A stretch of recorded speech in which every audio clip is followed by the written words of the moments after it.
Hello, and welcome to Dyslexia Devoted, the podcast dedicated to building awareness, understanding, and strategies to help those with dyslexia. I'm your host, Lisa Parnello, dyslexia therapist and founder of Parnello Education Services. This show features information, stories, candid interviews, and experiences with dyslexia at all ages. Join me as we dive into today's episode of Dyslexia Devoted. Hello, and welcome back, friends. Many schools have beginning of the year parent-teacher conferences, but what questions are the most important to ask during that precious collaboration time? Welcome to episode 16 of Dyslexia Devoted, where we will be talking about some of the important questions and topics you might want to discuss with your child's teacher at your first conference of the year. As an added bonus to this episode, I've created a helpful parent guide called Conversations with Educators about Dyslexic Students. Be sure to download your copy today. I'll put the link in the show description as well as the episode 16 show notes on my website, parnelloeducation.com. Now, depending on your school, you may not have time for all of these questions if you only have a 10-minute conference, so prioritize your time. Pick which ones are the most important to you and which ones might be better served as an email you send later on. With over 15 years in education, I've had more parent-teacher conferences than I can ever dream of counting. That first conference can really set the tone for the year. So it's important to make sure that we make it as positive of an experience as possible for both parties. It's really important that we avoid the blame game of who failed what and focus on whatever the problem is at hand and how we're going to address it and who will be responsible for getting it done. These conversations can lead to helpful insights for both the teachers and the parents. I've learned that many kids can be the complete opposite at home and school. Some kids are angels at school and drive their parents crazy at home. And other kids drive their teachers crazy at school and are amazing at home when they have lots of one-on-one attention from their parents. Try to tell the teacher information that might affect your child's mood during the school day. Are you about to have another child and perhaps the dynamic in the household is going to change? Did the child start some new medication recently and you aren't sure how they're going to react?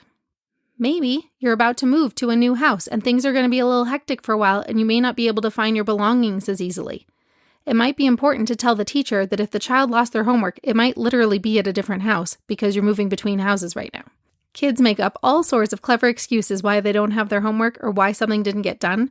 So it's very helpful if you as the parent give the teacher that extra insight when there really is something going on beyond the child's control that might impact their mood or their attentiveness or their sleepiness while they're on campus.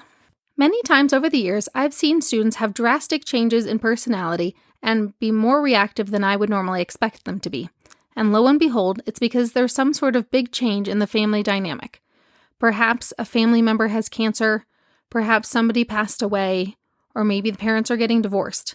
These are all really tough conversations to have, and they feel like very private conversations that you may not want to share with the public, but it's something that a teacher might really need to know, because we always, as teachers, try to handle things with care, especially if we know there's something larger going on. Whereas we might be harsh with a student that we think is just being naughty when we don't know that they're actually quite upset about something very real happening at home. Now let's talk about 5 specific types of conversations you might want to have if your child has dyslexia, because that conversation might have to be steered slightly differently. Conversation topic number 1. Make sure the teacher knows about your child's dyslexia and how it affects them. Sometimes there's a change in teacher or the paperwork gets lost in the shuffle, so make sure the teacher is aware of the dyslexia. That has to be the first part of the conversation before anything else comes up. It's better late than never, and try to avoid the blame game as it sets a bad tone for the year. You really want your child's teacher on your side to get the most out of your year. Not all kids with dyslexia have the same needs. So be specific about what works for your child and what doesn't. Does it affect their attention? Maybe they also have ADHD. Does it come out in their spelling and cause them to shut down during writing time? Do they have trouble finding the right words or take a while to process a question before they answer? These are all things that you should tell the teacher if it applies to your child. Is your child able to say, I have dyslexia, so I need extra help with this? Or do you need to work with the teacher to create an advocacy plan so that your child starts feeling more comfortable asking for what they need at school? Because remember, you can't go to school with them, so they need to figure out how to get their needs met while they're there, and you aren't there to help them. Time for conversation topic number 2. Ask about accommodations. Ask which ones your child is getting in class. Which ones do they use the most? and which ones don't seem very helpful anymore.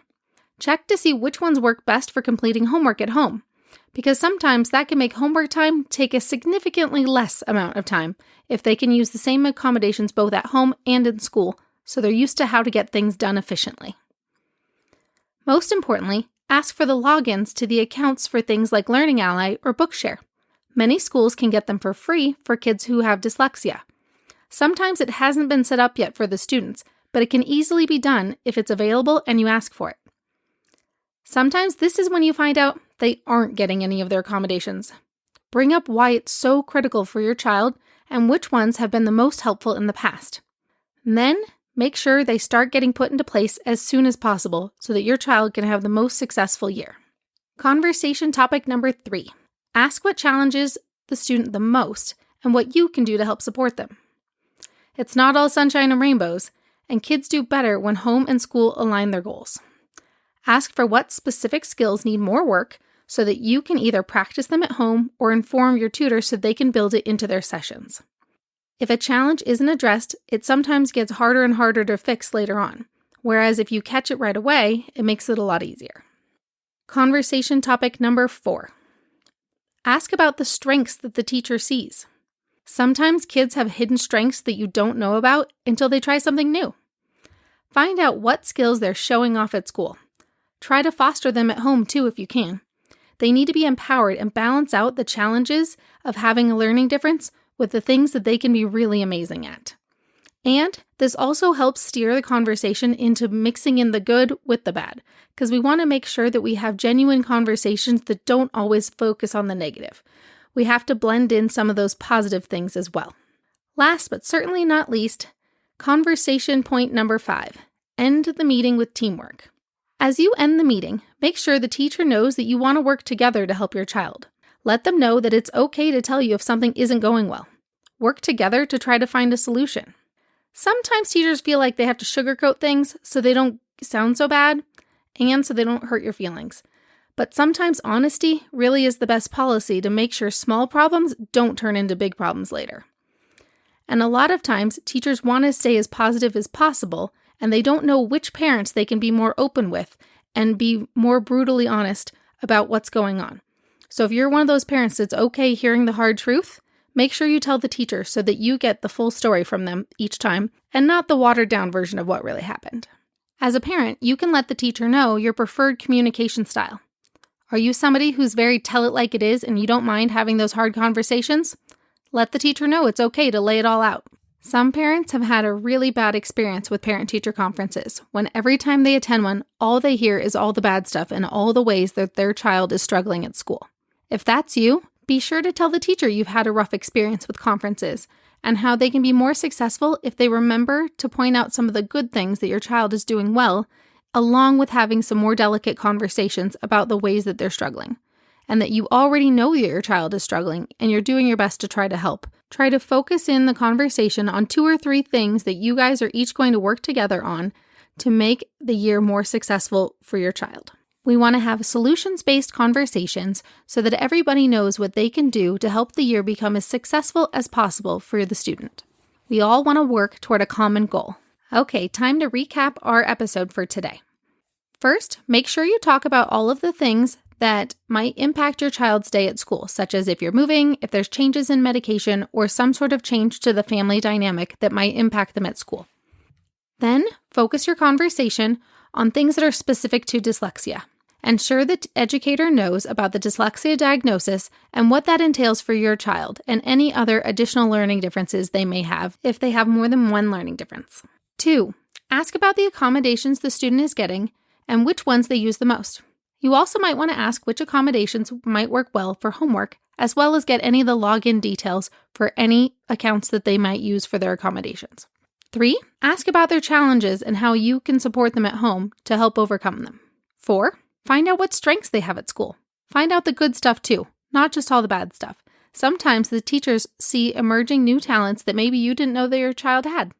And last, end with a feeling of teamwork and ongoing collaboration.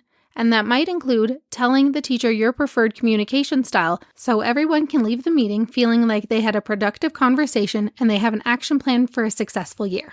All right, that's it for today. Don't forget to go download the parent guide, Conversations with Educators about Dyslexic Students. It's linked in the episode description and on the show notes on my website, parnelloeducation.com/episode 16. See you next time.